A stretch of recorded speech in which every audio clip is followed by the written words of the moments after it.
Hey Facebook family. Hello my tribe.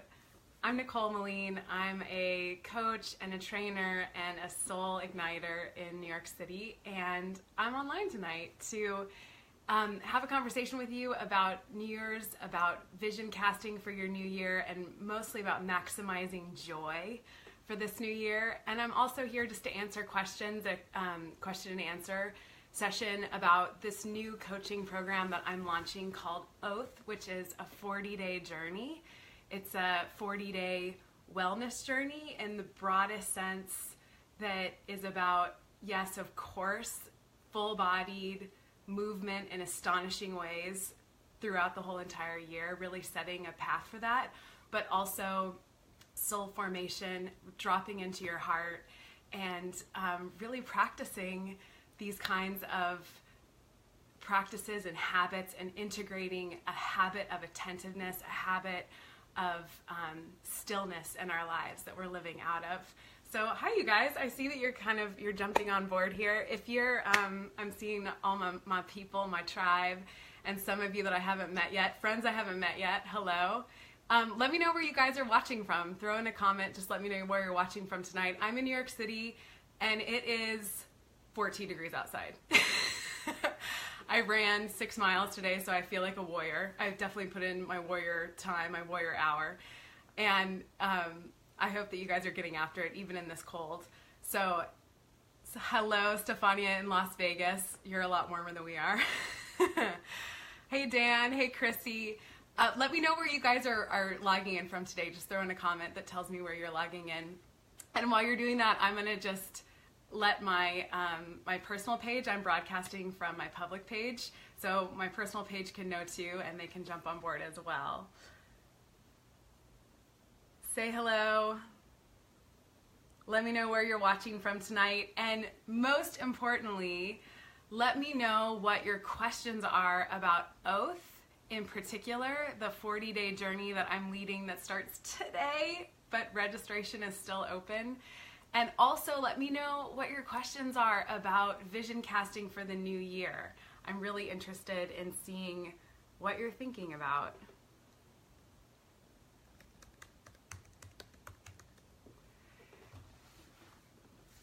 Oh, I love it. Hey, Jacqueline, I see. I'm launching all kinds of different warrior hours now. They're just taking different forms. But stay tuned. Stay tuned. Oh, I love it. Hey you guys, well, I want to first just let you know some thoughts that I have, share some thoughts that I have about maximizing joy this year. So often as we think about the new year, you know, we're about a week in and maybe you were on vacation and you're just coming back to it and you're thinking about shifts that you want to make and how you're eating, you're thinking about goals that you have for amazing epic races that you want to take on. Maybe you have a huge weight loss goal. Maybe you have a strength training goal that you're going to get after, and you're kind of starting to feel those flickers of desire in you, right? And also, of course, you're thinking about your business goals, you're thinking about your family goals, your relationship goals, and it's really easy in doing all of that goal setting to kind of be coming from a place where we think we know where we're headed, right? Obviously, there's something to be said for a very specific purpose and goals that we're committed to, and we chart out a path. But there's also something to be said for creating space in our lives for surprise, right? As I've thought a lot about, when I really think about how I want to feel at the end of this year, I want to feel joyful. I want to feel like I've experienced the most joy and the most consistent joy ever. So as I think about how I vision cast for this year, how do I kind of build that in? How do I build in joy? One idea that I want to throw out to you is that joy is very closely related to wonder. So I think that joy transcends happiness, right? It's this state that we can be in even when all hell is breaking loose, even when we've lost everything. It's something that transcends our circumstances. So that's so often related to the crashing into our lives of grace, right? The crashing into our lives of God, the crashing into our lives of the unexpected, the ways that we're saved, the ways that we're enchanted, the ways that we're brought to laughter, even in the midst of tragedy, even in the midst of crisis. So how do we build that in to our vision casting? A couple of ways that I want to throw out to you. I want to throw out 3 ways. Number 1 is that you make space for wonder. You make space for the unexpected. So as you're thinking long term about, where you're headed and what kind of major goals you have for this year, how can you build into that, even on a daily basis, space for silence, space for mistake, space for the unexpected, space for injury, and even on a macro level, can you build in times of your year where you're intentionally going to be quiet, where you're intentionally going to be calmer, where you're intentionally going to create space to really integrate what's happening in your life? That's such a huge word for me this last year, is integration. Thinking about, I love Chrissy's comment, make space for wonder. Make space to integrate, to constantly be reintegrating around what is happening in your life. A very practical way of doing that, this is my kind of second pointer here, is to actually create margins in your life. Create margins in your plans. Create margins in your schedule, in your race. If you're creating a training plan, create margins. What do I mean by that? I mean literally space for grace. Space for disaster, but I think of that as space for grace, right? The space for the unexpected. So we can so tightly schedule ourselves when we're coming from a question of, I love it, Robin, big dreams in NYC. Yep, amen, sister. When we're coming from a place of, often we're asking ourselves, what's the maximum that I can accomplish this year? What's the maximum amount of money that I can make? What's the maximum amount of, social interaction that I can have? What's the maximum amount of weight that I can lose? All of that, right? That's often, we cut out all the margins. We don't build in space for injury. We don't build in space to breathe. We don't build in space, to kind of break it down on a really daily basis. Space to meditate, right? Space to reintegrate and reset around whatever's going on in our lives. So as you're making, your to-do list for the year, oh, Brian's making a great comment. As you're making your to-do list for the year, I'm going to go back and see Brian's comment. Think about, for the year and also for the week, for each day, cross something off that you know that you could accomplish, but doing so is going to take you to your max, right? Doing so is going to demand your attention, so that you do less with more. What if we did fewer things with more of ourselves? We brought more energy to it. We brought more presence. We brought more excitement. We brought more focus. What if you crossed off 2 tasks a day that you really could accomplish that day, but if you did, it's going to push you to your absolute max. It's going to exhaust you. It's going to mean that you're kind of ragged as you're going about your business. What if you crossed off a couple of things, both, of course, on a daily basis, but all throughout the year? So, your mega plan is 8 races this year. What if you crossed off 1 or 2 intentionally, so that you're building in space for grace? You're building in space for wonder. You're building in space for silence, space for stillness. Margins, right? You've created some margins. You've created some room. You've created room in your day to daydream. You've created room to get a coffee, an unexpected coffee with a friend. Beth says small, capable steps instead of giant leaps. Oh, girl, thank you for taking us into number 3. So, third point that I want to throw out to you is just today. Can you just absorb that as a mantra?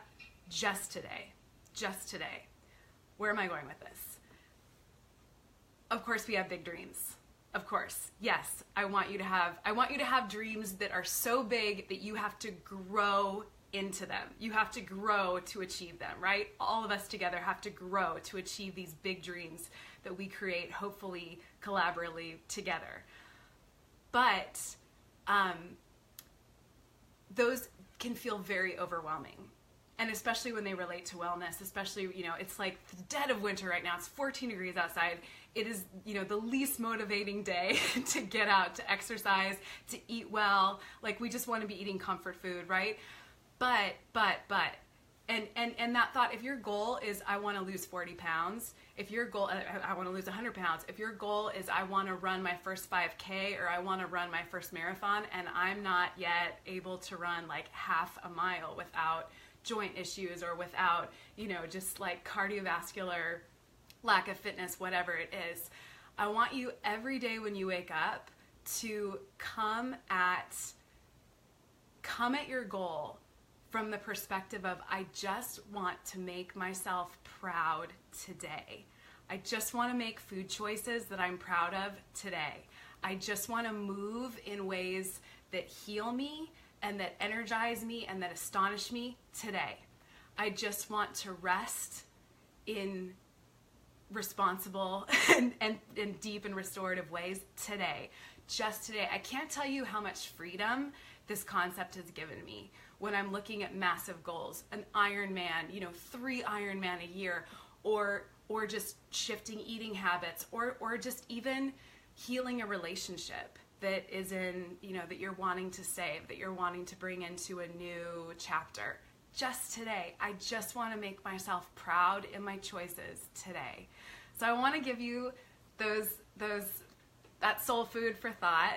Especially, I'm hoping you'll take it into your meditative practices, that you're carving out 5 minutes a day just to be quiet, just to let your mind, your nervous system heal, to reintegrate yourself around what's happening in your life.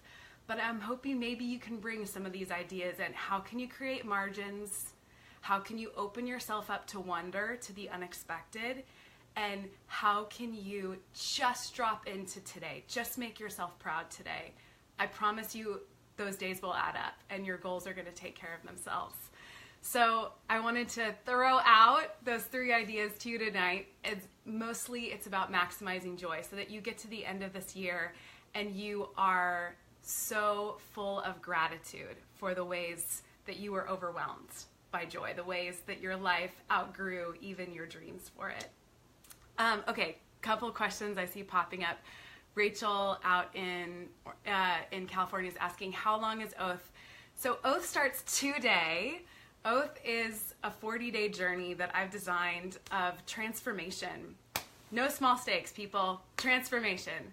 I've thought a lot about how do people transform over the last several years of training in so many different environments. How do people change? How do people lean into these big, scary, overwhelming goals that our hearts, when we're really, really quiet, are calling us to? And so I've brought together a lot of these kind of 4 streams, 4 modules, 4 themes that we organize this journey around. So the first one is Be, and that focuses on dropping into the reality of your life. It's spiritual tools for dealing with where you are right now, for really acknowledging it and really dropping into it and not being afraid of it and owning where you're at. That's so step 1, right, to everything, is really understanding why we are where we are. And then second module is Move, baby. Move in ways that astonish you. That is my goal every single day, is that I'm moving in a way that astonishes me at some point, even if it's for 5 seconds. Moving from there into Feast. And I chose that word really, really mindfully because that's my food philosophy in a nutshell.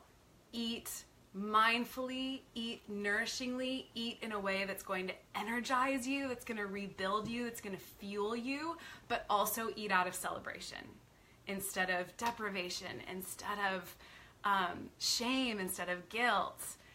And I love these quotes that are popping up. Thank you, Suzanne.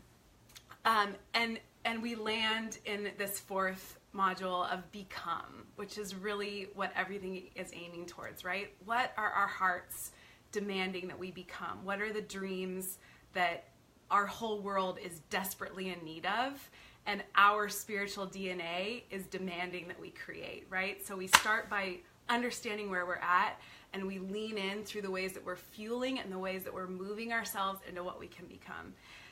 It's an amazing journey. I did it for the first time in September with a tribe of originals, of Oath OGs, and I'm so excited to launch it again and kind of take everything that we learned from that first go around and dive deeper and really layer on a lot of goodness that I've been cooking up over the last few months. So if you'd still like to register, please do. Website oath.nicolemoline.com. Yes, you can do Oath remotely. That's the whole idea. Rachel's asking why 40 days? Because for all of time, this is like an ancient holy number. Radical change can happen in that amount of time.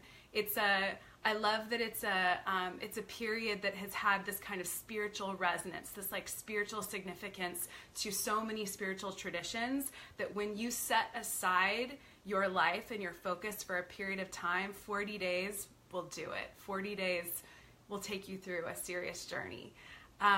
What does a day of Oath encompass? Dan asks. Whatever you are willing to give it, whatever you're able to give it that day. You work at your own pace, you work on your own time. It's the core of what we do is live video content, a little like this, except for even more interactive. But all of that goes on demand, and everything else is available on demand. There's meditation is a really core part of the whole journey, really establishing a meditation practice that's yours, that makes sense for you, and it grows out of your organic lifestyle. So, hey Sharon, it's good to see you too. But that's kind of some of the history. I took years really, and a lot of different traditions of learning and knowledge to kind of pour into this whole experience. So registration's still open. I'm going to keep it open through this week. And you can jump in and, like I said, do it at your own pace. It's very much about working within a community and a tribe as much as you want to. Jennifer's asking if there's going to be another session. Probably. But I'm going on this journey too. And I'm learning and inventing and creating as I go. That's been my mantra. It's creating as I go.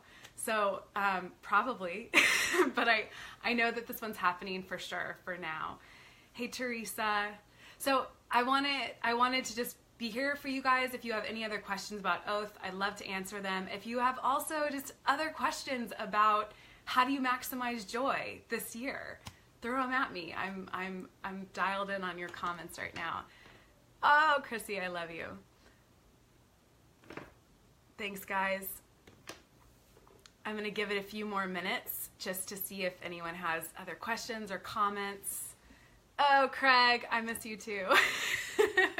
And while I'm just kind of letting comments accrue and questions accrue, I got some new playlists up on Spotify, so you have no excuse.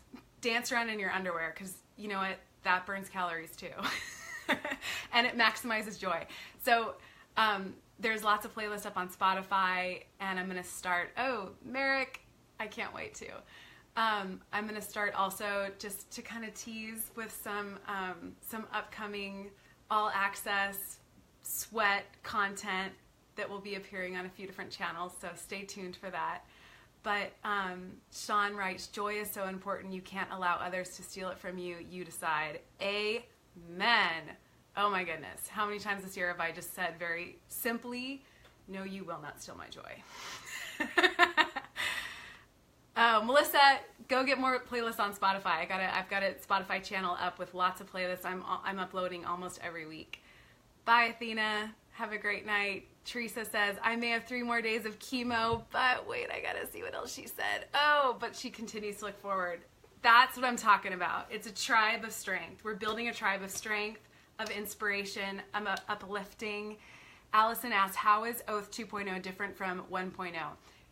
All of the content from 1.0 will be available in this next iteration, layered on with lots of goodness. So I'm sending out a daily email every single day to really give you a point of focus for your own work. Again, as much as you want to put in, as much time as you want to put in. And I'm also more meditations for every module, more workouts for every module, and also meal plans during Feast, which I'm really excited about launching those. So Jennifer says, best way not to extend that leads, oh, such a good question. What's the best way not to overextend that leads to injury? Yes, okay, margins. Build margins. So like I was saying earlier, are you building margins into your training? So how does that translate to training? Periodized training cycles, right? So I usually break this into like a 3-week when I'm mapping out a training session for myself or for a client. We're looking at a race, we're looking at a goal, weight loss goal, whatever it is. Stress, you guys ready for this? This is big. Stress plus rest equals growth. Stress plus rest equals growth. You have to have the stress, like intentional stress that you're choosing wisely to amp up to allow your body to ramp up, right? And you have to have the rest. The rest is where you grow. So when you're feeling like meditation is impossible, you can't find the time for it. When you're feeling like 7+ hours of sleep is impossible, you can't find the time for it. Shift your perspective to understanding it's the rest that is actually when my body regrows. It heals. It heals all the tears that we're putting it through during training. Mobility work, that's another kind of really active rest, right? So when you're designing a training plan, I would work in periodization. 2 to 3 weeks of ramping up, a week of coming down and resting and recovery. 2 to 3 weeks of ramping up even higher, and then rest and recovery. 2 to 3 weeks of ramping up even higher, rest and recovery. So you go in this kind of like rolling hills ascent. That was a long answer. So I'm going to leave it there, y'all. And I love, would you do one more thing for me before I log off tonight? Will you throw on a comment of some topics that you would like to see me address in these Facebook Live conversations? I'm going to start doing this more often because this is a blast. So Kimberly says, I learned a lot in Oath 1.0 and excited for 2.0. Yeah, girl. So I'd love for you to leave a comment or 2 or 5 of just ideas that you have for these conversations, questions that you have, points of focus that you'd like to throw out for a conversation. And I would love to take those on and address them. And as I learned this format better, this is my first time doing it tonight, I would love to get better too at just interacting with your comments and questions. And already we got some rolling in. I love it. Thanks so much, my people, my family. I wish you a year of maximal joy amidst the crisis and the curveballs and the losses, the heartbreak that's going to come your way. I wish you a year of maximal joy and maximal presence, and know that I've got you. I'm sending you love. I'm sending you light. I'm on your team. I'm on your side. We're on each other's sides. Let's reach for each other. Let's uplift each other, because now more than ever, we know this in our souls, in our guts, in our bones right now, right? Now more than ever, the world needs our strength and our dreams. So let's build them together. Light bringers, humble warriors, love warriors. Let's go do this great work. Big love.